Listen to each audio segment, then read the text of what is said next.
Hello, good morning. I'm Dr. Narendran. இன்னைக்கு நம்ம topic discussion என்னன்னா hypertension, BP.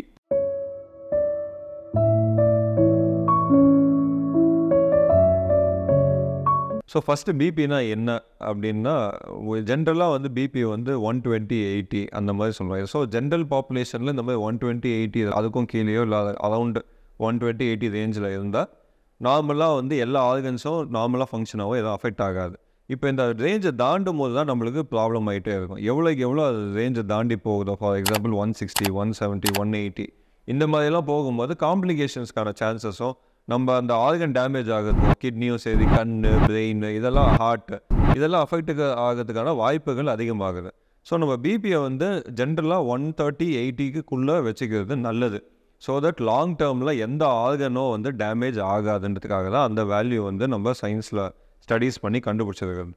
For example, இப்போ நம்ம பிபியை கண்ட்ரோல் பண்ணலாம் என்ன ஆகும் அப்படின்னு பார்த்தீங்கன்னா, ஃபஸ்ட்டு வந்து உங்களோட ஹார்ட்டோட மசில்ஸ் எல்லாம் என்ன ஆகும்னா திக்கன் ஆகும். ஏன்னா வந்து ரொம்ப பிபிக்கு அகெயின்ஸ்டாக ஹார்ட்டை வேலை செஞ்சு அதோட தசையெல்லாம் ரொம்ப ரொம்ப திக்காகி என்ன ஆகும்னா, அந்த உள்ளே இருக்க அந்த ஸ்பேஸே வந்து ரொம்ப கம்மியாகிடும். அப்போ என்ன ஆகும்னா, பேஷண்ட்டுக்கு என்ன தெரியும்னா மூச்சு வாங்க ஆரம்பிக்கும்.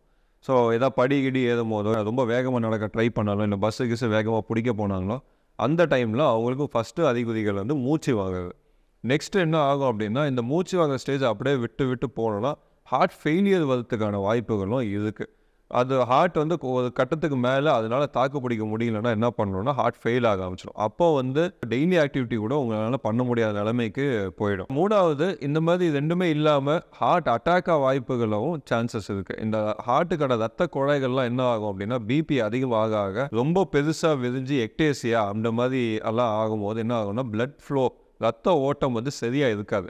சீராக இல்லாததுனால அந்த ரத்தம் உள்ளே கட்டுற தன்மை அதிகமாகிடும். ஸோ ரத்த குழாய்க்குள்ளே ரத்தம் கட்டினோன்னா அது ஹார்ட் அட்டாக்காக வெளியில் வந்து மாரடைப்பாக வந்து அது எப்படி வேணால் முடியலாம். காம்ப்ளிகேஷன்ஸ் வந்து உயிரிழப்பு கூட வாய்ப்புகள் இருக்குது. ஸோ பிபி இதெல்லாம் வந்து ஹார்ட்டில் இருக்கும்போது கிட்னியும் அஃபெக்ட் பண்ண வாய்ப்புகள் இருக்குது. ஸோ கிட்னி அஃபெக்ட் பண்ணும்போது அதோட கிரியாட்டின், அந்த உப்பு, அந்த கெட்ட உப்பு வந்து இன்க்ரீஸ் ஆகும்போது அது ஹார்ட்டில் திரும்ப பேட் எஃபெக்ட்ஸ் காஸ் பண்ணும். எப்படி அப்படின்னா, இந்த பிளாக்ஸுக்கான தன்மைகள்லாம் அதிகம் பண்ணிவிடும். ஸோ இதனால எல்லாமே வந்து ஒரு ரிலேட்டட் சிஸ்டம் தான். இந்த ஹார்ட்டு, கிட்னி, இதெல்லாம் பிரெயின், இதெல்லாம் கண் ஒன்று அஃபெக்ட் ஆகும்போது அது இன்னொன்றுத்துக்கு அதோட தாக்கத்தை தெரிய வைக்க ஆரம்பிச்சிடும். So for example, kidney affect ஆகிடுச்சுன்னா பிபி கண்ட்ரோல் பண்ணுறது ரொம்ப கஷ்டமாயிடும். அதே மாதிரி பிபி அதிகமாக உங்கள் ஹார்ட்டுக்கு ஃபெயிலியர் வரதுக்கும் வாய்ப்புகள் அதிகமாகும். பிளாக்ஸும் ரொம்ப ஃபாஸ்ட்டாக வர ஆரம்பிக்கும். ஃபார் எக்ஸாம்பிள், இந்த டயாலிசிஸ் பேஷண்ட்ஸ் எல்லாம் கவனிச்சிங்கன்னா அவங்களுக்கு ஹார்ட் ப்ராப்ளம் வரதுக்கான சான்சஸ் ரொம்ப அதிகம். 3-4 மடங்குக்கு மேலே இருக்கும் அவங்களுக்குலாம். ஏன் அப்படின்னு பார்த்தீங்கன்னா, கிட்னி வந்து அதோட வேலையை செய்யாததுனால அந்த கெட்ட நச்சு பொருட்கள்லாம் பிளட்குள்ளேயே சர்க்குலேட் ஆகிறதுனால அது போய் ஹார்ட்டை தான் தாக்கி பிளாக்ஸு, ஹார்ட் அட்டாக் இதெல்லாம் வரதுக்கான வாய்ப்புகள் இருக்குது. அது இல்லாமல் ஹார்ட் ஃபெயிலியர் டைரெக்டாக ஹார்ட்டை வந்து மசில், அதோட தசையை வந்து பாதித்து வீக் பண்ணி விட்டுரும் ஹார்ட்டை. ஸோ அவங்களால மூச்சு வாங்க ஆரம்பிக்கும். டயாலிசிஸ் பண்ணும்போது பிபி கம்மியாகும். ஸோ சம்டைம்ஸ் ஆள் மயக்கம் போட்டு கீழே விழுறதுக்கான வாய்ப்புகளும் இருக்குது. ஸோ பிபியை கண்ட்ரோல் பண்ணிங்கன்னா நம்ம வந்து வேறு சைடு எஃபெக்ட்ஸ் வரதுக்கான சான்சஸ் எல்லாம் கம்மி பண்ணலாம். தட் இஸ் கண், பிரெயின், ஹார்ட்டு, கிட்னி இதெல்லாம் வந்து நம்ம டேமேஜ் ஆகாமல் தடுக்கிறது வந்து நிற்பாட்டலாம். So BP monitoring is very very important.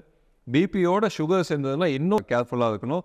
நம்ம பிபி வந்து 120/80 தாண்டக்கூடாது. ஏன்னா பிபியும் சுகரும் சேர்ந்ததுன்னா நான் சொன்ன இந்த எல்லா ப்ராசஸும் வந்து இன்னும் ஃபாஸ்ட்டாக ஆகும். மாரடைப்பு வரத்துக்கும் சரி, கிட்னி ப்ராப்ளம் வரத்துக்கும் சரி சான்சஸ் வந்து ரொம்ப அதிகமாகிடும்.